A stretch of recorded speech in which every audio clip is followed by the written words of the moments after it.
YouTuber मौसी की कहानियों में आपका स्वागत है। हम सुन रहे हैं हैरी पॉटर और रहस्यमय तहखाने की कहानी। हमने अभी तक की कहानी में सुना कि हैरी जब क्विडिच का मैच खेल रहा था तो एक पहलवान उसके पीछे पड़ गया था और उसकी वजह से हैरी का हाथ टूट गया। और उसके बाद गिलरॉय लॉकहार्ट ने हैरी के हाथ की हड्डियां गायब कर दी। जब हैरी अस्पताल में पहुंचा तो मैडम पॉम्फ्री बहुत गुस्सा हुई और उन्होंने हैरी से कहा कि तुम्हें हड्डियां जुड़वाने में ज़्यादा तकलीफ ना होती, लेकिन अब तुम्हें बहुत तकलीफ होगी क्योंकि नए सिरे से हड्डियां उगाना बहुत मुश्किल काम है।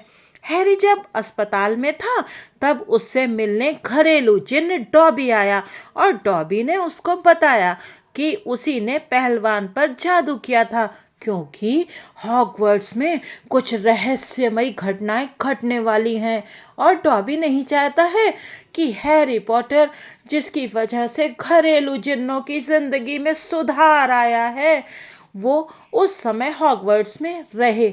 जब हैरी डॉबी से बात कर रहा था उसी समय अस्पताल में कोई आता है और डॉबी गायब हो जाता है। हैरी देखता है कि डंबलडोर और प्रोफेसर मैकगोनागल एक बच्चे को लेकर आए हैं। वो बच्चा कौन था? हैरी इस बात के लिए परेशान हो जाता है। फिर वो देखता है कि वो फर्स्ट ईयर में पढ़ने वाला कॉलिन क्रीवी था। अब आगे की कहानी सुनते हैं। अध्याय 11, युद्ध कला का प्रशिक्षण। रविवार की सुबह जब हैरी उठा तो कमरे में जाड़े के सूरज की चमकदार रोशनी भरी थी। उसके हाथ की हड्डियां उगाई थी, परंतु हाथ में बहुत अकड़न थी। वो जल्दी से उठकर बैठा और कॉलिन के बिस्तर की तरफ देखा, परंतु उसे कुछ दिखाई नहीं दिया क्योंकि आज वहां ऊंचे पर्दे डाल दिए गए थे। जब मैडम पॉम्फ्री ने देखा कि हैरी जाग गया है तो वे नाश्ते की ट्रे लेकर जल्दी से वहां आई। फिर वे उसके हाथ तथा उंगलियों को मोड़ने और फैलाने लगी। सब कुछ ठीक है, वो बोली जब उसने अटपटे अंदाज में बाएं हाथ से दलिया खाया। नाश्ता खत्म करने के बाद तुम जा सकते हो। हैरी ने फटाफट कपड़े पहने और गरुड़ द्वार के टावर की तरफ चल दिया। वो रॉन और हरमाइनी को कॉलिन तथा डॉबी के बारे में बताने के लिए व्याकुल था, परंतु वो वहां नहीं थे। हैरी सोचने लगा कि वो कहाँ गए होंगे और वो उनकी तलाश में चल दिया। उसे थोड़ा बुरा भी लग रहा था कि ये जानने में उनकी कोई रुचि नहीं थी कि उसकी हड्डियां वापस बन गईं या नहीं। जब हैरी लाइब्रेरी के पास से गुजरा तो पर्सी वीजली वहां से बाहर निकला। आज वो पिछली बार की तुलना में ज़्यादा अच्छे मूड में दिख रहा था। ओह हेलो हैरी, उसने कहा, कल तुमने बेहतरीन उड़ान भरी, सचमुच बेहतरीन। गरुड़ द्वार को हाउस कप के लिए बढ़त मिल गई है। तुमने 50 पॉइंट हासिल कर लिए। तुम्हें रॉन या हरमाइनी तो नहीं दिखे? हैरी ने पूछा। नहीं, वे मुझे नहीं दिखे, पर्सी बोला। उसकी मुस्कुराहट फीकी हो गई। मुझे आशा है कि रॉन लड़कियों के बाथरूम में नहीं होगा। हैरी जबरदस्ती मुस्कुराया। उसने पर्सी को नज़रों से ओझल होते देखा और फिर वो सीधे मायूस मीना के बाथरूम की तरफ चल पड़ा। उसे ये समझ में नहीं आ रहा था कि रॉन और हरमाइनी वहाँ दोबारा क्यों गए होंगे। फिर भी उसने वहाँ जाने का फैसला किया, ये तसल्ली करने के बाद कि फिल्च या प्रीफेक्ट्स आसपास नहीं थे। उसने बाथरूम का दरवाज़ा खोला। उसे एक बंद टॉयलेट से उनकी आवाज़ें सुनाई दी। मैं हूँ, हैरी बाथरूम का दरवाज़ा बंद करते हुए बोला। बंद टॉयलेट के भीतर से कुछ गिरने, कुछ उछलने और एक सिसकारी की आवाज़ आई।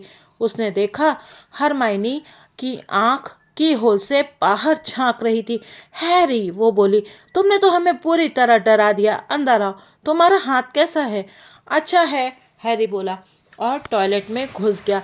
एक पुरानी कढ़ाई टॉयलेट सीट पर रखी थी और उसकी तली के नीचे हो रही कड़कड़ाहट से हैरी समझ गया कि उन्होंने इसके नीचे आग जला रखी थी। वाटरप्रूफ जादुई आग जलाने में हरमाइनी को महारत हासिल थी। हम तुमसे मिलने आने वाले थे, परंतु फिर हमने भेस बदल काढ़ा बनाने का फैसला किया, रॉन ने स्पष्ट किया जब हैरी ने मुश्किल से टॉयलेट का दरवाज़ा दोबारा बंद किया। हमने ये निर्णय लिया कि इसे छुपकर बनाने के लिए सबसे सुरक्षित जगह यही है। हैरी ने उन्हें कॉलिन के बारे में बताना शुरू किया, पर हरमाइनी ने बीच में ही टोकते हुए कहा, हम पहले से ही जानते हैं। हमने आज सुबह ही प्रोफेसर मैकगोनागल को इस बारे में प्रोफेसर फ्लेटविक को बताते सुना था, इसीलिए हमने फैसला किया कि बेहतर होगा कि हम इसे बनाना शुरू कर दें। जितनी जल्दी हम मैलफॉय से सच्चाई उगलवा सकें उतना ही अच्छा है, रॉन ने गुर्राते हुए कहा। तुम्हें पता है मैं क्या सोचता हूँ? क्विडिच मैच हारने के बाद उसका मूड इतना खराब हो गया होगा कि उसने कॉलिन पर अपना गुस्सा उतारा होगा। एक और चीज़ भी है, हैरी ने कहा जब उसने हरमाइनी को गांठदार घास के पूले खोलकर काढ़े में डालते देखा। आधी रात को डॉबी मुझसे मिलने आया था। रॉन और हरमाइनी ने हैरानी से उसे घूरा। हैरी ने उन्हें वो हर बात बताई जो डॉबी ने कही थी या नहीं कही थी। रॉन और हरमाइनी मुंह खोलकर उसकी बातें सुनते रहे। रहस्यमयी तहखाना पहले भी खुल चुका है, हरमाइनी बोली। इससे बात साफ हो गई, रॉन ने विजयी स्वर में कहा। लूसियस मैलफॉय ने तहखाने को तब खोला होगा जब वो यहाँ स्कूल में थे, और अब उन्होंने अपने लाडले बेटे ड्रैको को भी इसे खोलने का तरीका सिखा दिया होगा। ये स्पष्ट है। काश डॉबी ने तुम्हें बताया होता कि तहखाने के अंदर किस तरह का भयानक जानवर है। मैं ये जानना चाहता हूँ कि उसे आज तक किसी ने स्कूल में घूमते क्यों नहीं देखा। शायद वो अदृश्य हो सकता होगा, हरमाइनी ने कढ़ाई में सबसे नीचे डली जोकों को कलछी से कुरेदते हुए कहा, या शायद वो रूप परिवर्तन कर सकता होगा, जैसे कवच या ऐसी ही किसी चीज़ का रूप धारण कर लेता होगा। मैंने गिरगिटी भूतों के बारे में पढ़ा है। तुम पढ़ती बहुत ज़्यादा हो हरमाइनी, रॉन बोला, और उसने जोकों के ऊपर मरे हुए पतंगे डाल दिए। फिर उसने पतंगों के खाली पैकेट को मरोड़ा और हैरी की तरफ पलट कर देखा। तो डॉबी ने हमें ट्रेन पकड़ने से रोका और तुम्हारा हाथ तोड़ डाला। उसने अपना सिर हिलाया। तुम जानते हो हैरी, अगर वो यूं ही तुम्हारी जान बचाने की कोशिश करता रहा तो एक दिन वो तुम्हारी जान ले लेगा।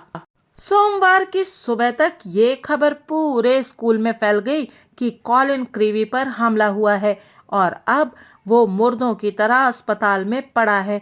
माहौल अचानक अफवाहों और संदेहों से भर गया।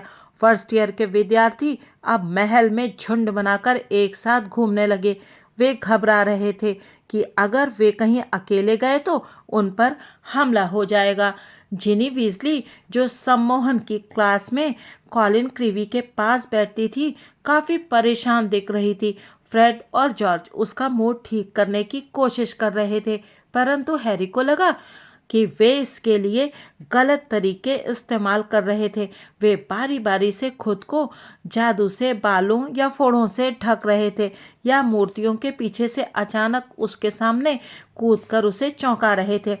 वे तभी रुके जब गुस्से से तमतमाते हुए पर्सी ने उनसे कहा कि वो मिसेस वीजली को उनकी हरकतों के बारे में लिखेगा और ये बताएगा कि वे लोग जिनी को बुरी तरह परेशान कर रहे हैं। इस दौरान टीचर्स से छुपकर स्कूल में तावीज़ों, गंडों और अन्य सुरक्षा यंत्रों व उपायों का व्यापार फल फूल रहा था। नेविल लॉन्गबॉटम ने कई चीज़ें खरीदी, जैसे बुरी गंध वाला एक बड़ा हरा प्याज, एक नुकीला बैगनी स्फटिक और गोह की सड़ती हुई पूंछ। इन्हें खरीदने के बाद गरुड़ द्वार के विद्यार्थियों ने नेविल को याद दिलाया कि उसे कोई खतरा नहीं था, उसका खून शुद्ध था और इसीलिए उस पर हमला होने की आशंका नहीं थी। नेविल के गोल चेहरे पर दहशत साफ झलक रही थी जब उसने कहा, पहले उन्होंने फेल्च को सताया है और सब जानते हैं कि मैं भी उसी तरह का एक नकारा हूँ। दिसंबर के दूसरे सप्ताह में प्रोफेसर मैकगोनागल हमेशा की तरह उन लोगों के नाम इकट्ठे करने आई जो क्रिसमस की छुट्टियों में स्कूल में रुकने वाले थे।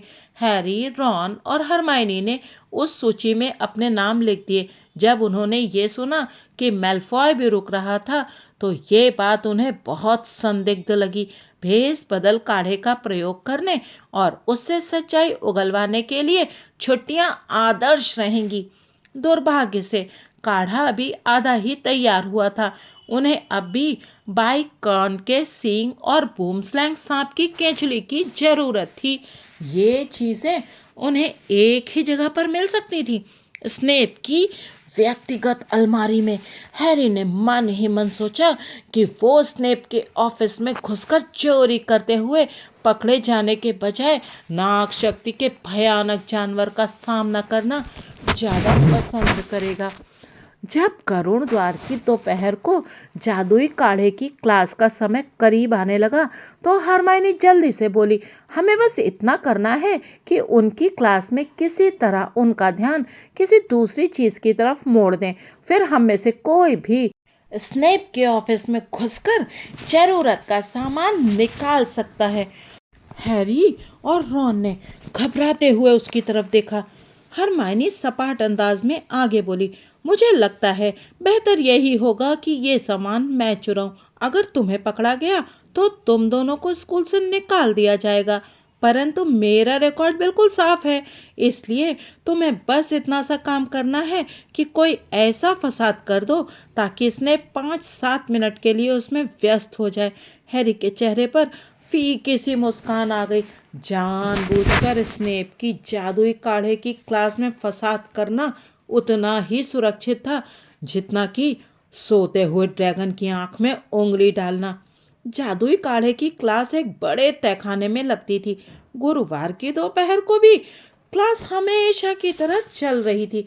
लकड़ी की टेबल के बीच में रखी 20 कढ़ाइयाँ धुआं निकाल रही थी। टेबलों पर पीतल के तराजू और रसायनों के डिब्बे भी रखे हुए थे। स्नेप धुएं के बीच में चहलकदमी कर रहे थे और करुण द्वार के विद्यार्थियों के काम पर ताने कस रहे थे। नाग शक्ति के विद्यार्थी स्नेप की हाँ में हाँ मिलाते हुए व्यंग से मुस्कुरा रहे थे। ड्रैको मैलफॉय जो स्नेप का प्रिय विद्यार्थी था, रॉन तथा हैरी की ओर देखकर जहरीली मछली की तरह पलकें फड़फड़ा रहा था। वे दोनों जानते थे कि अगर उन्होंने इसके जवाब में कुछ किया तो उन्हें इतनी जल्दी सजा मिलेगी कि वे पक्षपात शब्द भी नहीं कह पाएंगे। हैरी का फुलाने वाला काढ़ा बहुत ज़्यादा पतला था, परंतु उसके दिमाग में इससे ज़्यादा महत्वपूर्ण बातें घूम रही थी। वो हरमाइनी के इशारे का इंतज़ार कर रहा था। इसलिए जब स्नेप उसके पतले काढ़े पर टीका टिप्पणी करने के लिए रुके तो उसने उनकी बातें जैसे सुनी ही नहीं। जब स्नेप मुड़े और नेविल को सताने के लिए आगे बढ़े तो हरमाइनी ने हैरी की तरफ देखा और उसे इशारा करते हुए सिर हिलाया। हैरी तुरंत अपनी कढ़ाई के पीछे झुका। उसने अपनी जेब से फ्रेड का एक फिलबिस्टर पटाखा निकालकर उसे अपनी छड़ी से कुरेदा। पटाखा सुलग गया और चिंगारियां छोड़ने लगा। हैरी जानता था कि उसके पास कुछ सेकंड ही हैं, इसलिए वो सीधा खड़ा हुआ और उसने निशाना साधकर पटाखे को हवा में उछाल दिया। पटाखा सीधा निशाने पर जाकर ग्वाइल की कढ़ाई में गिरा। ग्वाइल के काढ़े में विस्फोट हो गया जिसमें पूरी क्लास नहा गई। जब विद्यार्थियों के शरीर पर फुलाने वाले काढ़े के छींटे पड़े तो वे चीख उठे। मैलफॉय का चेहरा काढ़े में नहा गया था और उसकी नाक गुब्बारे की तरह फूलने लगी। ग्वाइल पागलों सा इधर उधर घूम रहा था। वो अपनी आंखों पर हाथ रखे था जो फूलकर डिनर प्लेट जितनी बड़ी हो गई थी। उधर स्नेप क्लास को शांत करने और ये पता लगाने की कोशिश कर रहे थे कि हुआ क्या था। हैरी ने देखा कि इस हो हल्ले के बीच हरमाइनी चुपचाप दरवाजे से बाहर निकल गई। खामोश खामोश, स्नेप गरजे। जिस किसी पर भी छींटे गिरे हों वो सिकोड़ने वाले काढ़े के लिए यहाँ आ जाए। अगर मुझे पता चल गया कि ये किसने किया, हैरी ने अपनी हंसी रोकने की कोशिश की जब उसने मैलफॉय को तेजी से आगे बढ़ते देखा। मैलफॉय का सिर उसकी नाक के वजन से नीचे धंसा जा रहा था, क्योंकि उसकी नाक फूलकर किसी छोटे तरबूज जितनी बड़ी हो गई थी। लगभग आधी क्लास स्नेप की टेबल के आसपास पहुंच गई। कुछ की बाहें मुद्गरों की तरह मोटी होकर उन्हें झुकाए दे रही थी। कुछ के होंठ फूलकर इतने दैत्याकार हो गए थे कि वे बोल भी नहीं पा रहे थे। कुछ समय बाद हैरी ने देखा कि हरमाइनी दोबारा तहखाने में लौट आई और उसके तुशाले का अगला हिस्सा उभरा हुआ था। जब सब परेशान विद्यार्थियों ने सिकोड़ने वाले काढ़े का घूंट पी लिया और उनकी सूजन ठीक हो गई, तो स्नेप ग्वाइल की कढ़ाई के पास पहुंचे और उन्होंने पटाखे के काले अवशेष बाहर निकाले। अचानक खामोशी छा गई। अगर मुझे पता चल गया कि इसे किसने फेंका था, स्नेप फुसफुसाए, तो मैं उसे स्कूल से बाहर निकलवा कर ही दम लूंगा। हैरी ने अपना चेहरा ऐसा बनाने की कोशिश की जैसे वो कुछ जानता ही ना हो और खुद इस बात को लेकर उलझन में हो। स्नेप सीधे उसकी तरफ देख रहे थे और 10 मिनट बाद जब घंटी बजी, तब जाकर हैरी ने राहत की सांस ली। वे जानते थे कि ये काम मैंने किया है, हैरी ने रॉन और हरमाइनी को बताया जब वे तेजी से मायूस मीना के बाथरूम की तरफ जा रहे थे। मुझे इस बात का पूरा यकीन है। हरमाइनी ने नए सामानों को कढ़ाई में डाला और तेजी से काढ़ा हिलाने लगी। उसने खुश होकर कहा, यह 15 दिन में तैयार हो जाएगा। स्नेप ये साबित नहीं कर सकते कि ये काम तुमने किया है, रॉन ने हैरी को तसल्ली देते हुए कहा। वे कर ही क्या सकते हैं? स्नेप को मैं जितना जानता हूँ उसके आधार पर मैं यही कह सकता हूँ कि वे जो भी करेंगे बुरा ही करेंगे। हैरी ने काढ़े के खत बनाने और उबलने की आवाज़ें सुनते हुए कहा। 1 सप्ताह बाद हैरी, रॉन और हरमाइनी प्रवेश द्वार से जा रहे थे। तभी उन्होंने कुछ विद्यार्थियों को नोटिस बोर्ड के चारों तरफ भीड़ लगाए देखा। वे अभी अभी चिपकाए गए एक नोटिस को पढ़ रहे थे। रोमांचित दिख रहे सीमस फेनिगन और डीन थॉमस ने उन्हें वहां बुलाया। अपने यहाँ युद्ध कला प्रशिक्षण क्लब शुरू हो रहा है। पहली बैठक आज रात को है। युद्ध कला सीखने में मुझे कोई दिक्कत नहीं है, ये कभी भी काम में आ सकती है। क्या तुम्हें लगता है कि नाग शक्ति का भयानक जानवर भी युद्ध कला में पारंगत होगा? रॉन ने पूछा, परंतु वो भी उस नोटिस को रुचि से पढ़ने लगा। जब वे भोजन करने के लिए जाने लगे तो रॉन ने हैरी और हरमाइनी से कहा, काम आ सकता है, हम भी चलें। हैरी और हरमाइनी इसके लिए तत्काल तैयार हो गए और उस रात 8 बजे वे बड़े हॉल की तरफ तेजी से चल दिए। लंबी डाइनिंग टेबलें हटा दी गई थी। दीवार से सटकर एक सुनहरा मंच बना था जिन पर ऊपर तैरती हजारों मोमबत्तियों की रोशनी आ रही थी।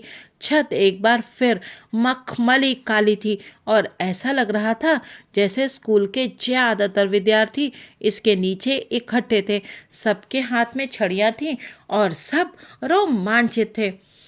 जब वे बातें करती हुई भीड़ के बीच से होते हुए अंदर गए तो हरमाइनी बोली, मैं तो ये सोच रही हूँ कि हमें युद्ध कला कौन सिखाएगा। किसी ने मुझे बताया है कि फ्लेटविक अपनी जवानी के दिनों में युद्ध कला के चैंपियन रह चुके हैं। शायद वही हमें सिखाए। कोई भी सिखाए, जब तक कि वह, हैरी ने बोलना शुरू किया, परंतु उसकी बात एक हताशा भरी आह के साथ समाप्त हुई। गहरे जामुनी रंग का चमकदार दुशाला पहने गिल्ड लॉकहार्ट मंच पर चलकर आ रहे थे और उनके साथ कोई और नहीं बल्कि स्नेप थे, जो हमेशा की तरह काले कपड़े पहने थे। लॉकहार्ट ने सबको खामोश करने के लिए अपना हाथ उठाया और कहा, पास आ जाओ, पास आ जाओ। क्या सब लोग मुझे देख सकते हैं? क्या सब मेरी आवाज सुन सकते हैं? बहुत बढ़िया। सब लोग ध्यान से सुनिए। प्रोफेसर डंबलडोर ने मुझे ये छोटा सा युद्ध कला प्रशिक्षण क्लब शुरू करने की इजाज़त दे दी है ताकि मैं तुम्हें खुद को रक्षा करना सिखा सकूं। यह तुम्हारे बहुत काम आएगा अगर कभी तुम्हें अपनी रक्षा करनी पड़े, जैसा कि मुझे असंख्य अवसरों पर करनी पड़ी है। इस बारे में पूरी जानकारी के लिए मेरी प्रकाशित किताबें पढ़ें। अब मैं आपको अपने सहयोगी प्रोफेसर स्नेप का परिचय दे दूं। लॉकहार्ट ने मुंह खोलकर मुस्कुराते हुए कहा। उन्होंने मुझे बताया है कि वे भी युद्ध कला के बारे में थोड़ी सी जानकारी रखते हैं और वे उदारतापूर्वक मेरी मदद करने के लिए सहमत हो गए हैं ताकि क्लब शुरू करने से पहले तुम लोगों के सामने युद्ध कला का प्रदर्शन किया जा सके। देखो, मैं नहीं चाहता कि तुम लोग इस बारे में जरा भी घबराओ। मुकाबला खत्म होने के बाद भी तुम्हारे जादुई काढ़े के मास्टर जी सही सलामत रहेंगे, इसलिए इस बारे में बिल्कुल भी मत डरना। अच्छा तो यही होगा कि ये दोनों एक दूसरे का काम तमाम कर दें। रॉन हैरी के कान में बुदबुदाया। स्नेप का ऊपरी होंठ फड़क रहा था। हैरी को हैरानी हुई कि लॉकहार्ट अब भी क्यों मुस्कुरा रहे थे। अगर स्नेप उसकी तरफ इस तरह से देखते तो वो पूरी तेजी से विपरीत दिशा में भाग खड़ा होता। लॉकहार्ट और स्नेप मुड़कर एक दूसरे के सामने आए और उन्होंने अपना अपना सिर झुकाया। कम से कम लॉकहार्ट ने तो अपना हाथ फैलाते हुए ऐसा किया। दूसरी ओर स्नेप ने चिढ़ते हुए अपने सिर को सिर्फ हल्का सा झटका दिया। फिर उन्होंने अपनी छड़ियों को तलवारों की तरह उठाकर अपने सामने किया। लॉकहार्ट ने खामोश भीड़ को बताया, जैसा कि आप देख रहे हैं, हमने अपनी अपनी छड़ियों को मुकाबले की आदर्श स्थिति में पकड़ रखा है। 3 की गिनती के बाद हम अपने अपने मंत्र पढ़ेंगे। जाहिर है हम में से कोई भी जान लेने के इरादे से मंत्र नहीं पढ़ेगा। मुझे इस बात पर इतना विश्वास नहीं है, हैरी बुदबुदाया जब उसने स्नेप को दांत किटकिटाते हुए देखा। 1 2 3 दोनों ने ही अपनी छड़ियां घुमाई और कंधे के ऊपर ले गए। स्नेप चिल्लाए, निरस्त्र भव।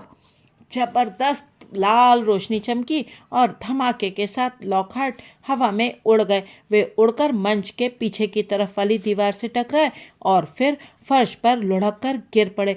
मैलफॉय और नाग शक्ति के कुछ विद्यार्थियों ने तालियां बजाईं। हरमाइनी पंजों के बल कूदकर देखती रही।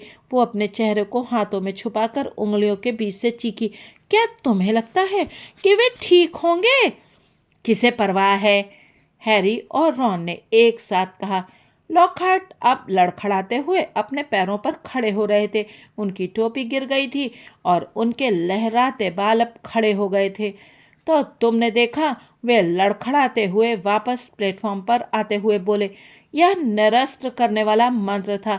जैसा तुमने देखा, मेरे हाथ से छड़ी छूट गई थी। ओह धन्यवाद मिस ब्राउन। हाँ प्रोफेसर स्नेप, आपके मन में उन्हें यह सिखाने का बहुत अच्छा विचार आया, परंतु अगर आप बुरा ना माने तो मैं यह बता दूं कि मैं पहले से जानता था कि आप क्या करने वाले थे। अगर मैं आपको रोकना चाहता तो बहुत आसानी से रोक सकता था। बहरहाल मैंने महसूस किया कि इससे बच्चे कुछ सीखेंगे, इसीलिए मैंने नहीं रोका। स्नेप की शक्ल पर कातिलाना इरादे साफ झलक रहे थे। शायद लॉकहार्ट ने भी यह समझ लिया था, क्योंकि इसके बाद वे जल्दी से बोले, प्रदर्शन बहुत हो चुका, अब मैं तुम लोगों के बीच आकर तुम्हारी जोड़ियां बना लेता हूँ। प्रोफेसर स्नेप, अगर आप मेरी मदद करना चाहें। वे विद्यार्थियों के बीच घूमकर जोड़ियां बनाने लगे। लॉकहार्ट ने नेविल की जोड़ी जस्टिन फिंच फ्लैचली के साथ बना दी, परंतु स्नेप सीधे हैरी और रॉन के पास पहुंचे। मुझे लगता है अब मनपसंद जोड़ी के टूटने का वक्त आ चुका है, उन्होंने व्यंग से मुस्कुराते हुए कहा। वीजली, तुम फेनिगन के साथ प्रैक्टिस करो और पॉटर तुम। हैरी हरमाइनी की तरफ मुड़ गया। मुझे ऐसा नहीं लगता, इसने अपने ठंडेपन से मुस्कुराते हुए कहा। मिस्टर मैलफॉय, जरा यहाँ आना, मुझे ये देखने दो कि तुम मशहूर हैरी पॉटर का क्या हाल करते हो। और मिस ग्रेंजर, तो मिस बोलस्टोट के साथ जोड़ी बना लो। मैलफॉय दांत दिखाते हुए अकड़ कर वहां आया। नाग शक्ति की एक लड़की भी उसके पीछे पीछे आई। उसे देखकर हैरी को वो तस्वीर याद आ गई जो उसने चुड़ैलों के साथ छुट्टियां किताब में देखी थी। वो भारी भरकम और चौकोर थी तथा उसका मोटा जबड़ा आक्रामक तरीके से बाहर निकल रहा था। हरमाइनी उसकी तरफ देखकर हल्के से मुस्कुराई, परंतु वो लड़की नहीं मुस्कुराई। लॉकहार्ट प्लेटफॉर्म पर चढ़कर चिल्लाए, अपने अपने जोड़ीदार की तरफ मुंह करो और सिर झुकाकर अभिवादन करो। हैरी और मेलफॉय ने अपना सिर बहुत कम झुकाया। वे एक दूसरे पर से नजरें हटाने को तैयार नहीं थे। लॉकहार्ट ने आगे कहा, अपनी छड़ियां तैयार रखो। जब मैं 3 तक गिनूं तो अपने मंत्र पढ़कर अपने विरोधी को निरस्त्र करना, सिर्फ निरस्त्र करना। हम नहीं चाहते कि किसी को कोई चोट पहुंचे। 1 2 3। हैरी ने अपनी छड़ी अपने कंधे के ऊपर घुमाई, परंतु मेलफॉय लॉकहार्ट के 2 बोलते ही शुरू हो गया था। उसके मंत्र ने हैरी पर इतना तेज प्रहार किया कि उसे लगा जैसे किसी ने उसके सिर पर भारी फ्राइंग पैन दे मारा हो। वो लड़खड़ाया, परंतु अब भी उसके होशो हवास कायम थे। जरा भी समय बर्बाद किए बिना हैरी ने अपनी छड़ी सीधे मेलफॉय की तरफ मुड़ी और चीखा, गुदगुदी कारकम। सफ़ेद रोशनी की एक लपट मेलफॉय के पेट पर पड़ी और वो तेजी से खिलखिलाते हुए दोहरा हो गया। जब मेलफॉय अपने घुटनों के बल बैठा हुआ था तो लॉकहार्ट उत्सुकता से ताकती भीड़ की तरफ देखते हुए दहशत से चिल्लाए, मैंने कहा था सिर्फ निरस्त्र करना। हैरी ने गुदगुदी करने वाले मंत्र से मेलफॉय पर प्रहार किया था और वो हंसी के मारे हिल भी नहीं पा रहा था। हैरी अनिश्चितता की वजह से रुका रहा। उसे लग रहा था कि जब मेलफॉय फर्श पर था तो उस पर जादू करना खेल भावना के विपरीत होगा, परंतु ये उसकी गलती थी। सांस लेने के लिए संघर्ष करते हुए मेलफॉय ने अपनी छड़ी हैरी के घुटनों की तरफ मोड़ी और चिल्लाया, तीव्र नर्तन। और अगले ही पल हैरी के पैर बेकाबू होकर नाचने लगे। रुक जाओ, रुक जाओ, लॉकहार्ट चीखे, परंतु स्नेप ने स्थिति संभाल ली। मंत्र प्रभाव समाप्तम, वे चिल्लाए। हैरी के पैरों ने नाचना बंद कर दिया। मेलफॉय ने हंसना बंद कर दिया। अब दोनों ही दोबारा ऊपर देख सकते थे। माहौल में हरे धुएं की धुंध छाई थी। नेविल तथा जस्टिन दोनों ही फर्श पर पड़े थे और हाँफ रहे थे। रॉन के हाथ में सीमस का जर्द चेहरा था और वो अपनी टूटी छड़ी के कारनामे के लिए सीमस से माफ़ी मांग रहा था, परंतु हरमाइनी और मिलसेंट बुलस्टोड अब भी गुत्तम गुत्ता थीं। मिलसेंट ने हरमाइनी के सिर को जकड़ रखा था और हरमाइनी दर्द से बिलबिला रही थी। उन दोनों की छड़ियां फर्श पर पड़ी थीं। हैरी आगे लपका और उसने मिलसेंट को पकड़कर खींचा। ये काम मुश्किल था क्योंकि वो हैरी से बहुत ज़्यादा भारी थी। ये क्या हो रहा है? लॉकहार्ट युद्ध कला प्रशिक्षण के परिणाम को देखते हुए भीड़ में से गुजरते हुए बोले, ऊपर उठ जाओ मैकमिलन, सावधान रहना मिस फॉसेट, इसे कस कर पकड़ो, एक पल में खून बहना बंद हो जाएगा। बूट, मुझे लगता है ये बेहतर होगा अगर मैं तुम्हें ये सिखा दूं कि दुश्मन के मंत्र को किस तरह से रोका जाता है। हॉल के बीच में खड़े घबराए हुए लॉकहार्ट बोले। उन्होंने स्नेप की ओर देखा जिनकी काली आंखें चमक रही थी और तत्काल दूसरी तरफ देखने लगे। प्रशिक्षण के लिए हम अपनी तरफ से एक जोड़ी बना देते हैं, लॉन्ग बॉटम और फिंच फ्लेचली, क्या ख्याल है?